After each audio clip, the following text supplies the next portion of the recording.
2020년 10월 신경 끄기의 기술. 오늘 가져온 책은 신경 끄기의 기술이라는 책입니다. 지은이는 마크 맨슨, 한재호 옮김, 출판사는 갤리온입니다.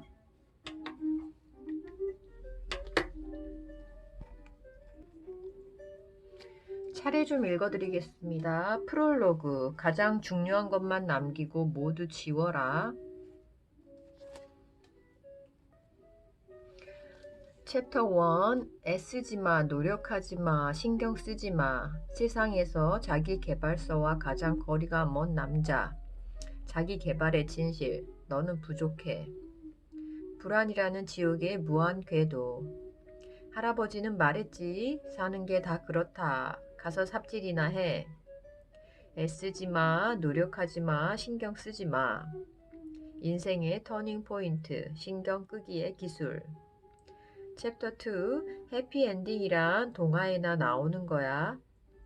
우리의 인생을 결정짓는 두 가지 질문. 실망 판다가 알려준 불편한 진실. 부유함을 버리고 고통받는 삶을 택한 왕자. 문제는 계속된다. 바뀌거나 나아질 뿐. 삼키기 싫은 알약을 삼켜야 할 때. 챕터 3, 왜 너만 특별하다고 생각해? 모두가 위대한 사람이 될 수 있다는 헛소리.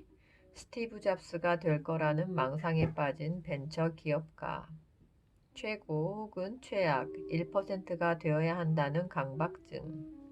모든 것이 산산이 부서진 최악의 하루. 당신은 유망주도 아니고 실패자도 아니다. 챕터 4. 고통을 피하는 법은 없어. 자기 파괴적 이상의 일생을 바친 사람들. 외제차를 갖지 못해서 불행하다는 착각. 메탈리카에서 하루아침에 쫓겨난 남자. 같은 시련을 겪고도 다른 결말을 만들어낸 비틀즈 전 멤버.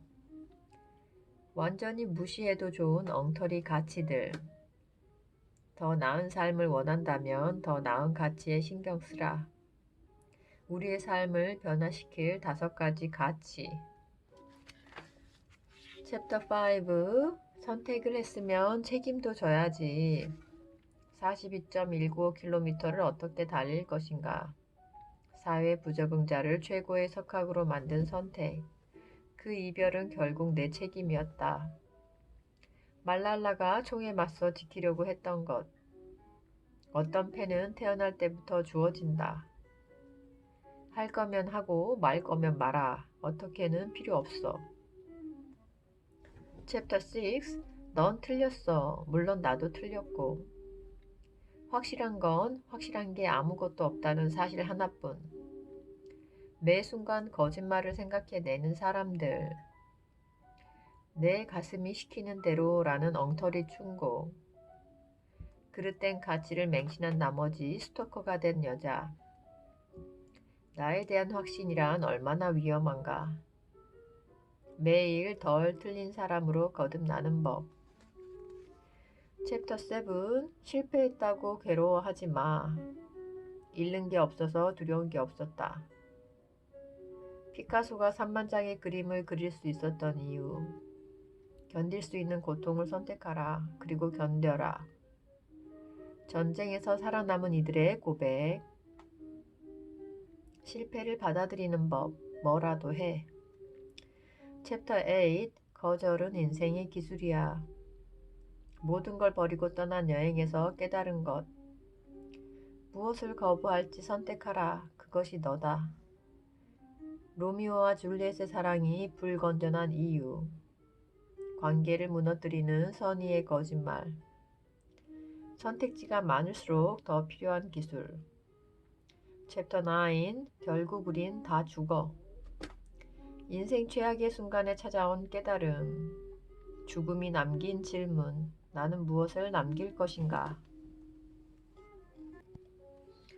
프롤로그. 가장 중요한 것만 남기고 모두 지워버려라.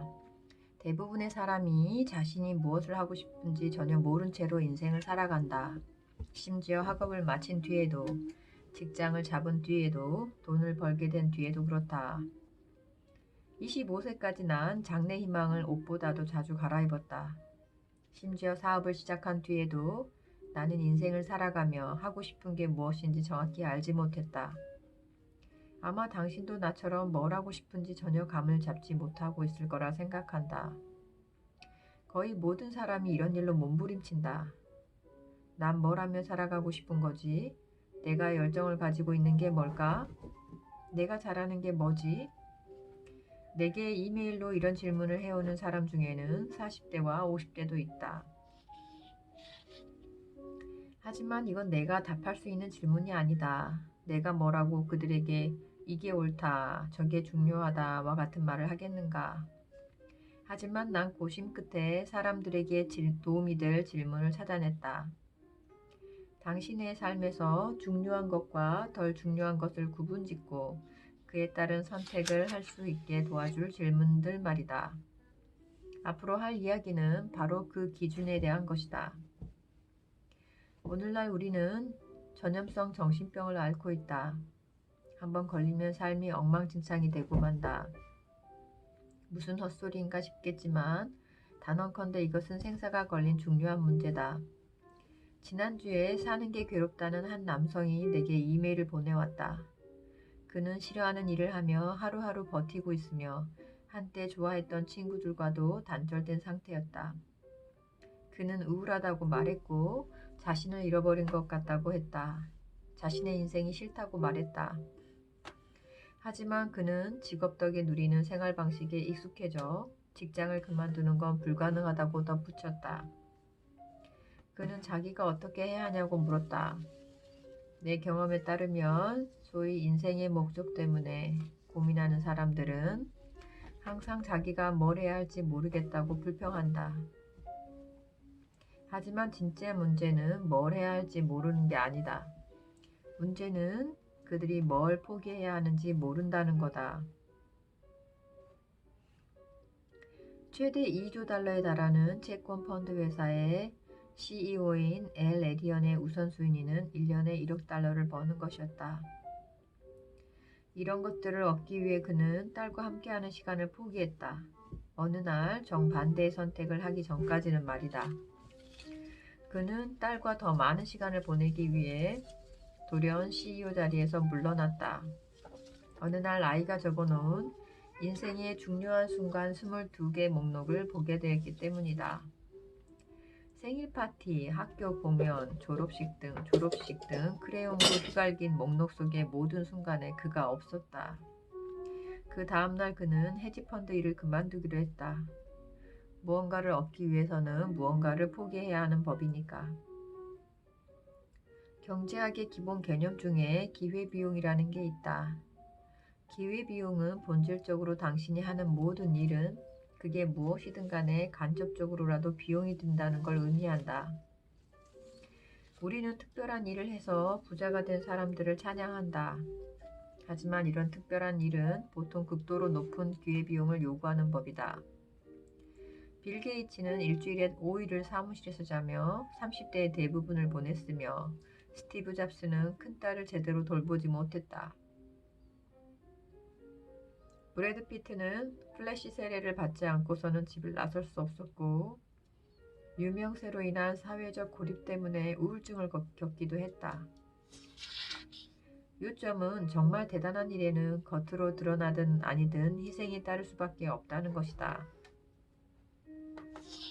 모든 걸 가지려는 사람, 즉 인생의 버킷리스트를 모두 채우려 하는 사람은 아무것도 잃지 않는 인생을 살려고 하는 것과 같다. 어떤 부족함도 용납하지 못하는 태도, 모든 걸 가져야 한다는 믿음이 인생을 지옥의 무한궤도에 빠지게 만든다. 우리에게 필요한 것은 신경 끄기의 기술이다.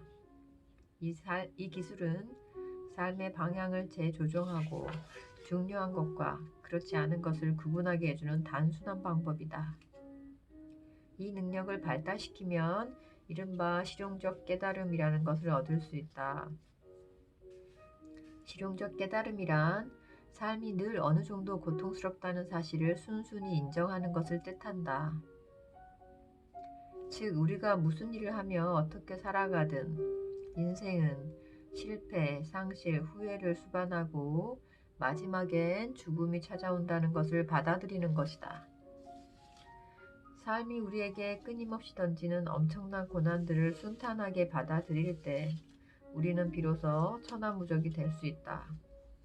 단언컨대 고통을 극복하는 유일한 길은 그 고통을 견디는 법을 배우는 것이다. 이 책은 위대함으로 향하는 길을 알려주는 안내서가 아니다. 위대함이란 그저 우리 마음이 만들어낸 환상이자 우리가 스스로에게 강요한 가짜 목적지 혹은 내 머릿속의 아틀란티스이기 때문이다. 대신에 나는 고통을 도구로, 트라우마를 힘으로, 그리고 문제를 조금 더 나은 문제로 바꿔놓을 것이다. 이것이 진정한 발전이다. 이 책을 고통으로 가는 길을 알려주는 안내서로 생각하라. 어떻게 하면 그 길을 더 따뜻하고 겸손하고 의미 있게 갈 수 있는지를 알게 될 것이다. 무거운 짐에 짓눌리면서도 한 발 더 나아가고 엄청난 두려움에 떨면서도 잠시 마음 놓고 쉬며 결국엔 스스로의 눈물을 비웃게 될 것이다.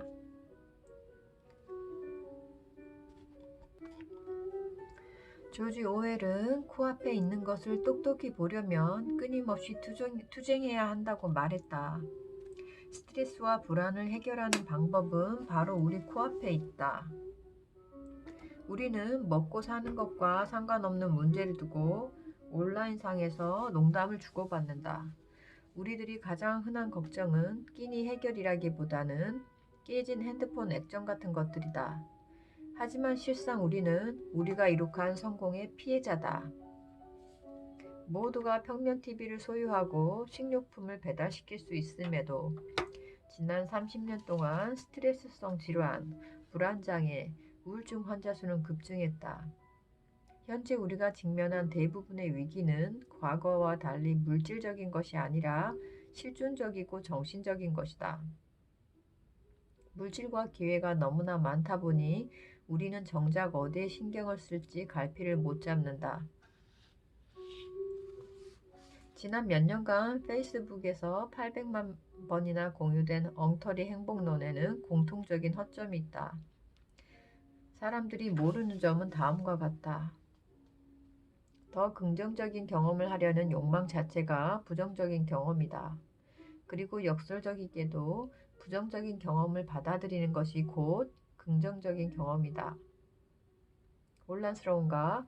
그럼 1분 더 줄 테니 두뇌의 회로를 바로잡고 다시 읽어보라. 긍정적인 경험을 원하는 건 부정적인 것이고 부정적인 경험을 받아들이는 게 긍정적인 것이다. 철학자 앨런 와츠는 이것을 역효과 법칙이라고 불렀다. 이 법칙에 따르면 기분을 끌어올리려 하면 할수록 점점 더 불행해진다. 뭔가를 바라는 행위는 무엇보다 내가 그걸 갖지 못했음을 강조하기 때문이다. 지금보다 부자가 되기를 간절히 바랄수록 실제로 돈을 얼마나 버는지와는 무관하게 자신을 더 가난하고 하찮은 사람이라고 느끼게 된다. 더 섹시하고 더 멋있어지고 싶어 할수록 실제 외모와는 무관하게 자신이 더 못나 보인다.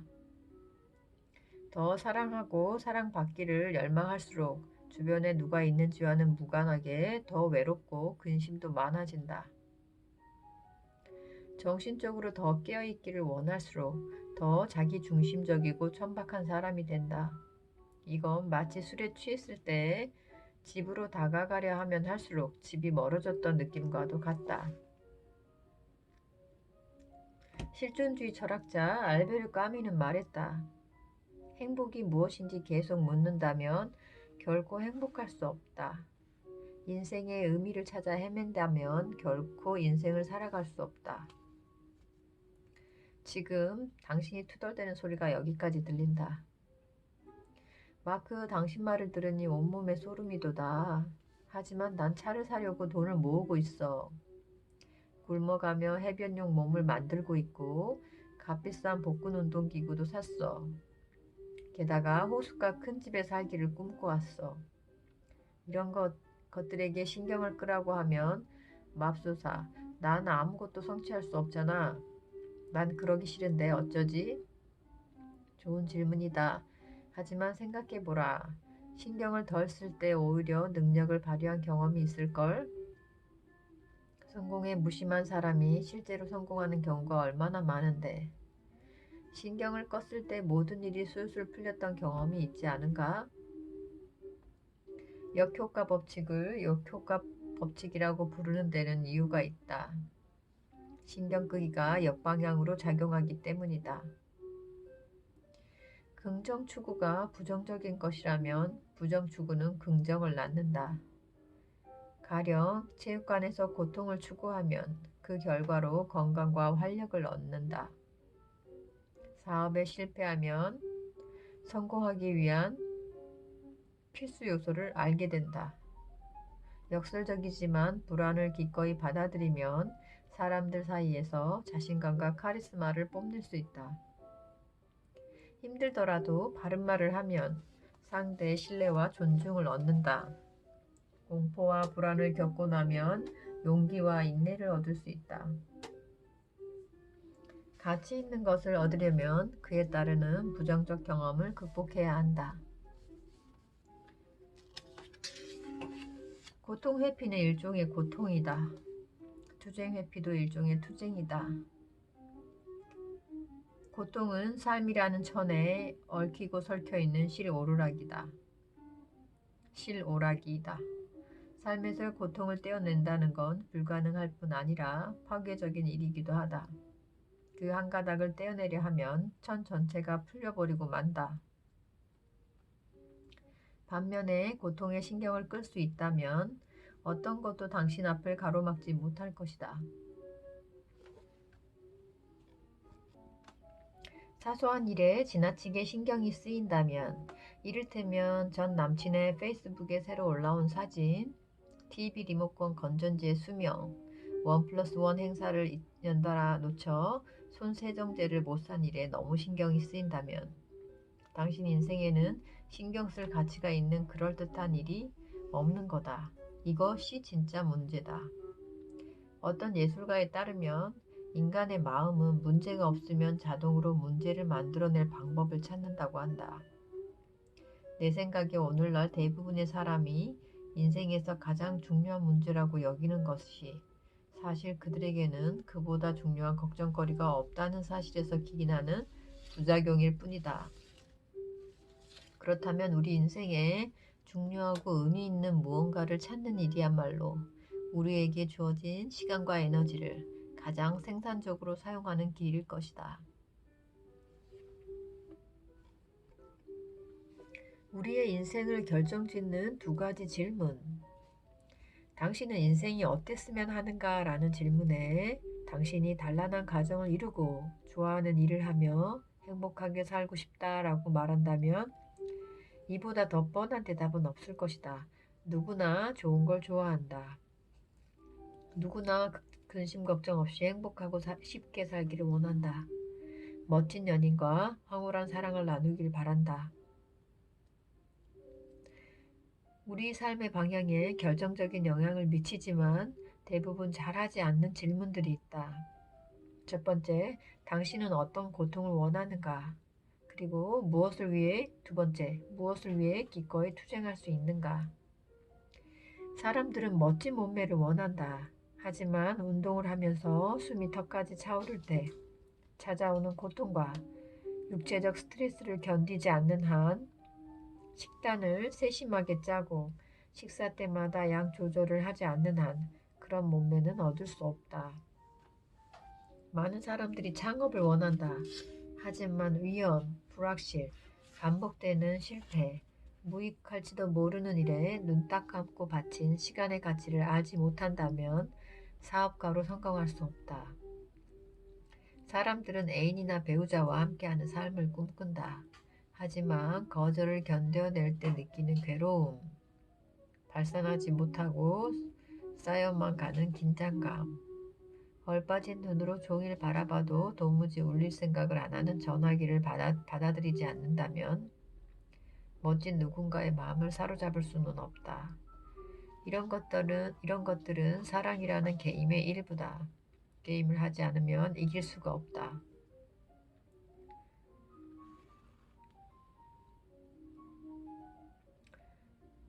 사랑과 원만한 관계를 원하는 사람들은 많지만 그를 위해 골치 아픈 대화, 어색한 침묵, 마음의 상처, 감정을 드러내는 심리극을 감수하는 사람은 많지 않다. 그래서 멈춘다. 멈춰서서 고민한다. 이렇게 하면 어떨까 하고 묻고 또 묻는다. 결국 극단의 관계로 치닫고 이혼 소송에 이르게 될 때쯤 스멀스멀 올라오는 생각. 내가 왜 이러고 있지? 생활 수준과 삶에 대한 기대치를 20년 전으로 되돌리기 위해서가 아니라면 대체 왜? 왜냐하면 행복에는 투쟁이 따르기 때문이다. 행복은 문제를 먹고 자란다. 인생의 진정한 의미와 성취감은 자신만의 투쟁을 선택해 감내함으로써 얻어야 한다. 당신에게 고통을 주는 것이 불안이나 외로움 또는 강박장애건 아니면 매일 당신 깨어있는 시간의 절반을 엉망으로 만드는 상사건 간에 해법은 그런 부정적 경험을 받아들여 적극적으로 대처하는 것이다. 피하거나 구원을 바라서는 안 된다. 모두가 위대한 사람이 될 수 있다는 헛소리. 오늘날 우리 모두가 굳게 믿고 있는 명제가 있다. 바로 우리가 아주 특별한 일을 하게 될 거라는 믿음이다. 심지어 오프라 윈프리조차도 그렇게 말한다. 우리 하나하나가 모두 특별한 사람이며 우리 모두가 위대한 사람이 될 자격이 있다. 그런데 이 주장에 모순이 있다는 사실을 눈치챘는가? 따지고 보면 모두가 특별하다는 말은 아무도 특별하지 않다는 말이나 마찬가지다. 사람들은 자신에게 실제로 어떤 자격이 있고 없는지를 따져보는 대신에 저 주장을 덥석 문 뒤 더 많은 것을 바란다. 지금은 평균이 성공과 실패를 가늠하는 잣대 역할을 한다. 통계의 한가운데 있는 상태가 우리 인생 최악의 상황이다. 특별함이 성공 기준인 사회에서는 중간보다는 차라리 밑바닥에 있는 게 낫다. 밑바닥에 있으면 적어도 특별 취급은 받으니까. 그래서 많은 사람이 이 전략을 택한다. 세상에서 가장 비참하고 가장 억압받는 사람이 바로 나라고 모든 이에게 호소하는 것이다. 이처럼 많은 사람들이 평범함을 받아들이기를 두려워한다. 하지만 이런 사고방식은 위험하다. 돋보이고 대단한 삶만이 가치 있다는 전제를 받아들이는 것은 자신을 비롯한 대부분의 인간이 가치 없는 쓰레기라는 결론 또한 받아들이는 거나 마찬가지다. 이런 정신 상태는 자신은 물론 타인에게도 위험을 초래한다. 간혹 어떤 사람이 뭔가의 특별한 능력을 발휘하는 건 자신이 특출하다고 믿어서가 아니다. 오히려 이런 능력은 부족한 점을 보완하는 데 집착할 때 나온다. 이러한 개선에 대한 집착은 자신이 전혀 대단하지 않다는 올바른 믿음에서 나온다. 즉, 한 분야에서 위대한 성취를 이룬 사람이 나는 아직 대단한 사람이 아니며 앞으로 더 나아갈 수 있다라고 생각하는 것 자체가 성공의 원동력이 된다는 것이다. 우리 모두가 특별하며 위대한 사람이 될 수 있다는 식의 말은 사실 허튼 소리에 지나지 않는다. 맛은 좋고 술술 넘어가지만 실제로는 영양가 하나 없어서 먹어봐야 감정의 헛바람만 들게 하는 정크푸드일 뿐이다. 육체 건강에는 역시 채소다. 그렇다면 감정 건강을 위한 채소는 무엇일까? 바로 무미건조하고 일상적인 삶의 진리를 받아들이는 것이다. 이를테면 이 넓은 세상을 고려하면 내 행동은 사실 별로 중요하지 않아. 혹은 내 인생 대부분이 지루하고 평범하겠지만 그래도 괜찮아 와 같은 자세 말이다. 물론 처음에는 이런 채식이 도무지 입에 맞지 않아 고개를 돌리게 될 것이다. 하지만 일단 삼키면 몸에 힘과 활력이 넘칠 것이다. 세상을 놀라게 하는 차세대 거물이 되어야 한다는 압박감이 마침내 사라질 것이다. 매일같이 능력을 증명하려는 욕구, 그리고 무력감으로 인한 스트레스와 불안감이 가실 것이다. 자신이 평범한 존재임을 이해하고 받아들이면 어떤 평가나 거창한 기대도 하지 않고 자유롭게 자신이 진정으로 바라는 것을 이루게 될 것이다. 또한 삶의 근본이 되는 경험을 깊이 음미하게 될 것이다. 다시 말해 소소한 우정을 나눈다거나 무언가를 창작한다거나 어려움에 처한 사람을 돕는다거나 좋은 책을 읽고 좋아하는 사람과 함께 웃는 일 등에서 즐거움을 찾게 될 것이다. 더 나은 삶을 원한다면 더 나은 가치에 신경 써라. 가치는 우선순위를 매기는 문제와 관련된다. 누구나 좋은 집을 원하고 더 많은 돈을 벌고 싶어 할 것이다.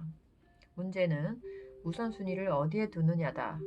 당신이 다른 어떤 것보다 우선시해서 당신의 결정에 가장 큰 영향을 미치는 가치는 무엇인가? 오노다 히로가 최고의 가치로 여긴 건 일본 제국에 대한 절대적인 충성과 복종이었다. 알고 있겠지만 이 가치는 썩은 초밥보다 더한 악취를 풍겼다. 이 때문에 히로는 고약한 문제를 감당해야 했다. 머나먼 섬에 처박혀 30년 동안 곤충과 벌레를 먹으며 생존해야 했던 것이다. 게다가 무고한 민간인도 죽여야만 했다. 히로는 자신의 기준에 따라 살며 자기가 성공했다고 여겼지만 내가 보기에 그는 완전히 실패한 인생을 살았다. 데이브 머스테인은 엄청난 명성과 성공에도 불구하고 자신이 실패했다고 느꼈다. 타인의 성공과 자신의 성공을 변덕스럽게 비교하는 데 가치를 두었기 때문이다. 이 때문에 그는 다음과 같은 끔찍한 문제를 겪었다. 음반을 1억 5천만 장 더 팔아야겠어. 그러면 다 괜찮아질 거야. 다음 순회 공연은 무슨 일이 있어도 대형 경기장에서 열어야 해 따위의 압박감 말이다. 머스테인은 이런 문제를 해결해야 행복해질 수 있다고 생각했다. 그가 행복해하지 못하는 건 어찌 보면 당연한 일이다. 엉터리 가치를 선택하면, 다시 말해 자신과 타인에 대해 잘못된 기준을 세우면 중요하지 않은 것과 삶을 사실상 망가뜨리는 것에 신경을 쓰게 된다. 하지만 더 나은 가치를 선택하면 더 나은 것에 신경을 쏟게 된다. 중요한 것, 즉 삶에 안정감을 주고 그 결과로 행복과 즐거움, 성공을 전해주는 것에 신경을 쏟을 수 있다. 진정한 의미의 자기계발이라는 건 곧 더 나은 가치를 우선하는 것이며 더 나은 것에 신경을 쓰는 것이다. 더 나은 것에 신경을 써야 더 나은 문제가 생기기 때문이다. 그렇다면 좋은 가치와 나쁜 가치는 어떻게 구별할 수 있을까? 좋은 가치는 현실에 바탕을 두고 사회에 이로우며 직접 통제할 수 있다. 나쁜 가치는 미신적이고 사회에 해로우며 직접 통제할 수 없다. 정직은 좋은 가치다. 왜냐하면 완전히 통제할 수 있고 현실을 반영하며 타인에게 이롭기 때문이다. 반면에 인기는 나쁜 가치다.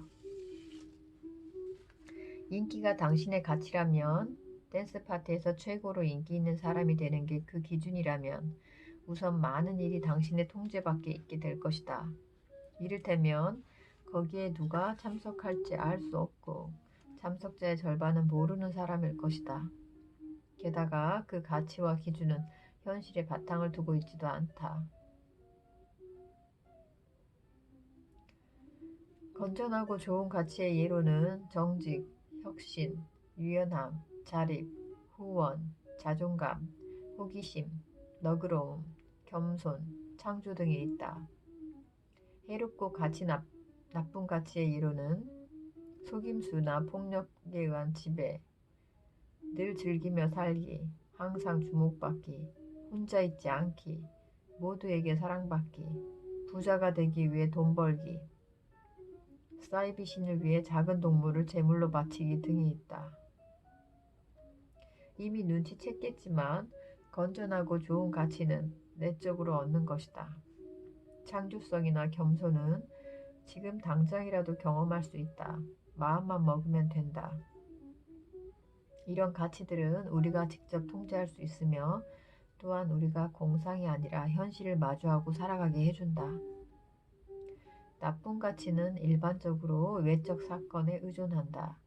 예를 들어 전용기 타기, 듣기 좋은 소리만 듣기, 비싼 집 사기, 고급 술집에서 캐비어 먹기 등이 있다.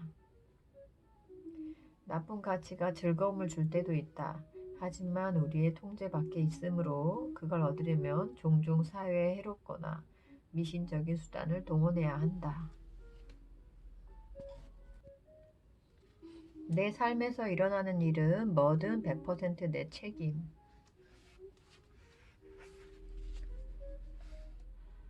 어느 날 철학자 찰스 퍼스의 강의록을 읽던 제임스는 작은 실험을 해보기로 마음먹었다. 그날부터 1년 동안 내 삶에서 일어나는 일은 뭐든 100% 내 책임이라고 믿으며 살아보겠다는 다짐을 일기에 적었다. 이 기간만큼은 실패에 대한 생각은 제쳐둔 채 있는 힘을 다해 자신의 상황을 바꿔보기로 한 것이다. 그래도 나아지는 게 없다면 그건 자신에게 상황을 바꿀 힘이 없다는 뜻이므로 그때 목숨을 끊기로 했다. 결과는 윌리엄 제임스는 미국 심리학의 아버지가 됐다. 그의 저술은 세계 각국어 언어로 번역됐으며 그는 당대의 가장 영향력 있는 지식인이자 철학자이자 심리학자로 평가받는다. 하버드 대학교 교수가 되어 미국과 유럽 전역을 돌며 강연했다. 또 결혼을 해 자식을 5명 낳았다. 후일 제임스는 자신의 작은 실험을 부활이라 일컬었고 그 덕에 모든 것을 이뤄낼 수 있었다고 말했다. 여기에 단순한 깨달음이 있다. 명심하라. 외부 환경이 어떠하건 간에 내 삶에서 일어나는 일은 모두 내 책임이다. 우리한테 일어나는 일을 우리가 전부 통제할 수는 없다. 하지만 그 사건을 어떻게 해석하느냐, 그리고 거기에 어떻게 대응하느냐는 언제나 우리 마음에 달려있다. 이걸 알건 모르건 간에 우리는 언제나 우리 경험에 책임이 있다. 없을 수가 없다. 삶에서 맞닥뜨리는 사건을 의식적으로 해석하지 않기로 하는 것도 사건에 대한 하나의 해석이다.